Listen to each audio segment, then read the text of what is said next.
बीड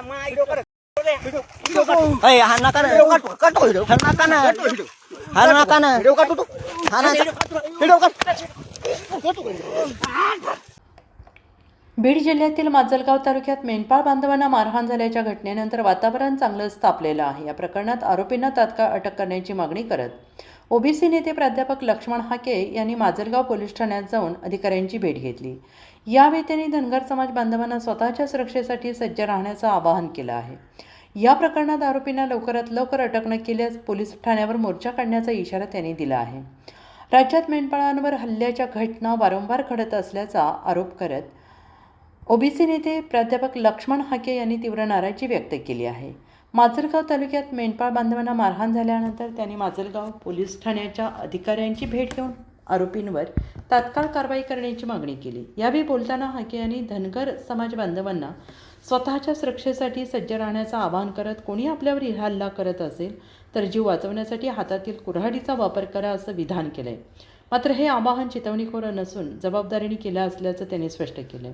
याचवेळी त्यांनी पोलिसांवर प्रश्नचिन्ह उपस्थित करत आरोपींवर पोलिसांचा धाक नसल्याचा आरोप केला आहे। तसेच माजलगाव तालुक्यातील मारहाण प्रकरणातील आरोपींना तात्काळ अटक न झाल्यास पोलीस ठाण्यावर मोर्चा काढण्याचा इशारा त्यांनी दिला आहे।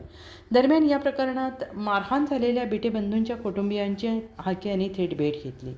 कुटुंबियांशी संवाद साधताना बिटे बंधूंच्या आजोबांनी आपल्या भावना व्यक्त करत आमच्यावर अन्याय झाला तर तो सहन करणार नसल्याचंही त्यांनी सांगितलं। यावेळी त्यांना अश्रू अनावर झाले। ढाळा पाडण्याकरता माणसं मारण्याकरता नाही, कंपन्या काढल्यात चारा नाश करण्याच्या।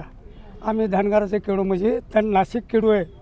ह्या किड्यावर जर ह्याला करीत असतील तरी चांगले नाही, आम्ही कुणाला उचलू।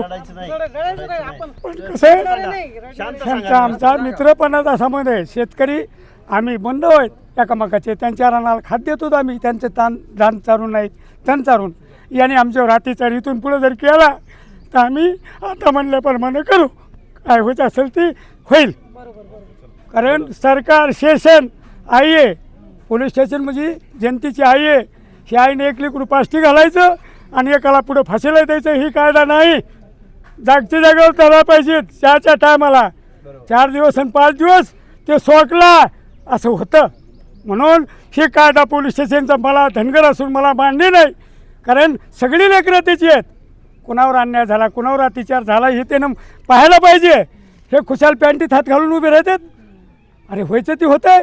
मग काय धनगराची काही जात ईडी नाही, ते म्हणते सवापार आहे। पण कशा करता सवापार आहे की आम्ही धनगर मेंढपाळ आहेत आणि त्यांच्या तणावर झुकतो म्हणून सवापारी आहे। हे आमचं सवापारी एक बार बाहेर निघालं तर वेगळं होईल।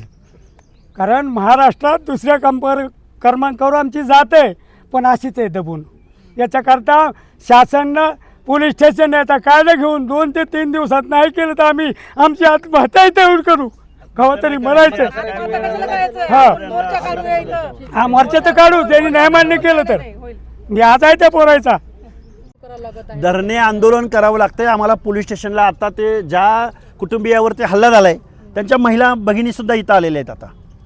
अरे आम्ही मेंढ्या चारायच्या शेतकऱ्यांबरोबर दिवसभर एकदम उन्हातानामध्ये आम्ही कामं करायची का पोलीस स्टेशनला येऊन न्याय मागत बसायचं?